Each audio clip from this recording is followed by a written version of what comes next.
آپ کو میں یہ بات بتا دوں کہ تاریخ میں ایک ایسا بھی نام آتا ہے جس کو ذکر کرتے ہوئے آج بھی لوگ ظلم کی آہٹ کو محسوس کرتے ہیں، وہ چنگیز کا نام ہے۔ ہلاکو چنگیز یہ وہ لوگ ہیں جنہوں نے کھوپڑیوں سے مینار تعمیر کر دیے تھے۔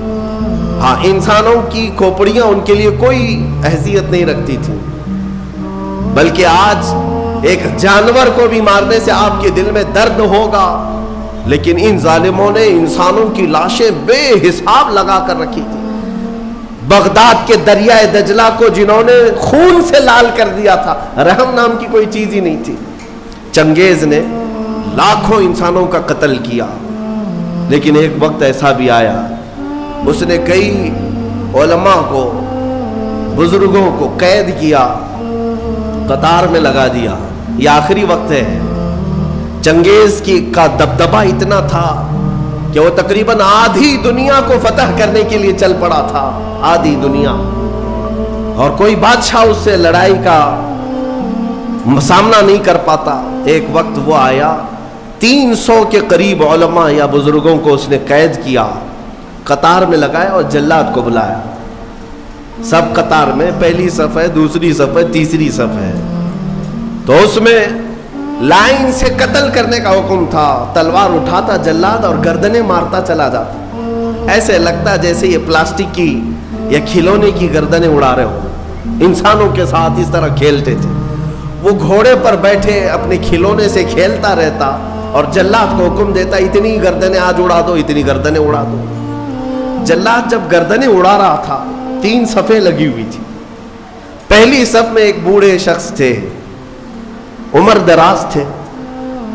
جب وہ پہلی صف کا قتل شروع ہوا تو جلدی سے دوسری صف میں آ گئے، پیچھے ہٹ کر کے دوسری صف میں کھڑے ہو گئے۔ وہ جلاد بھی دیکھ رہا تھا، چنگیز بھی دیکھ رہا تھا۔ پہلی صف پوری قتل ہو گئی، دوسری صف کا نمبر آیا۔ جب دوسری صف قتل ہو رہی تھی تو وہ بوڑھے میاں تیسری صف میں چلے گئے۔ ہوتا ہے کہ جتنا بچ سکے بچ لے، اور تدبیر کا حکم بھی ہے اللہ کی طرف سے۔ تیسری صف میں گئے تو 3 ہی تھی وہاں پر۔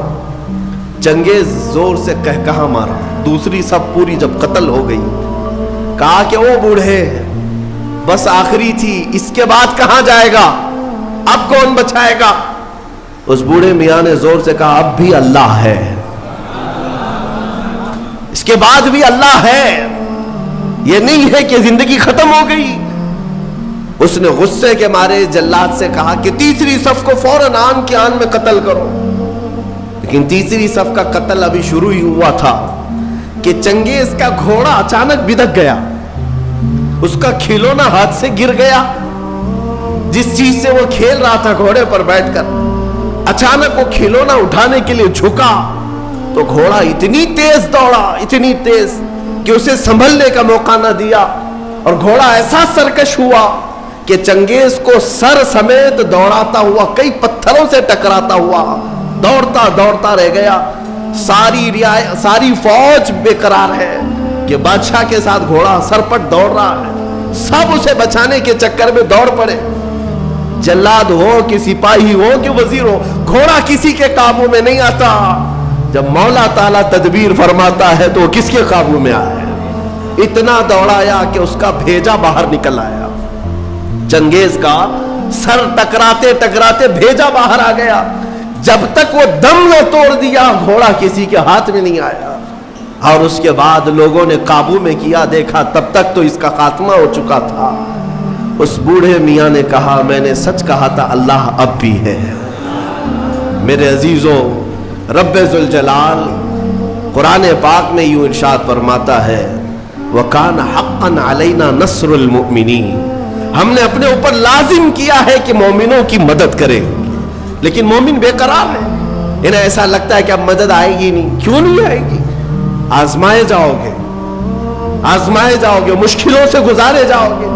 ایک آیت میں تمہارے سامنے پڑھتا ہوں، رب تعالیٰ فرماتا ہے ام حسبتم ان تدخلوا الجنہ، کیا تم یہ سوچ کر بیٹھے ہو کہ سیدھے جنت میں چلے جاؤ گے؟ وَلَمَّا يَأْتِكُمْ مَثَلُ الَّذِينَ خَلَوْا مِن قَبْلِكُمْ مَسَّتْهُمُ الْبَأْسَاءُ وَالضَّرَّاءُ وَزُلْزِلُوا حتی یقول الرسول والذین آمنوا معه متی نصر اللہ. رب تعالیٰ فرماتا ہے کیا تم یہ سوچ کر بیٹھے ہو کہ سیدھے جنت میں چلے جائیں گے اور پہلے والوں کو جیسی مصیبتیں آئی ویسے تم پر نہیں آئیں گی؟ ان پر ایسی مصیبتیں آئیں کہ وہ ہلا دیے گئے تھے، ہلا دیے گئے تھے. یہاں تک کہ صحابہ نے یہ تک پوچھا تھا رسول سے کہ اے اللہ کے نبی کب آئے گی اللہ کی مدد؟ متی نصر اللہ، اللہ کی مدد کب آئے گی؟ اللہ فرماتا الا ان نصر اللہ قریب، آگاہ ہو جاؤ اللہ کی مدد بہت قریب ہے، بہت قریب ہے.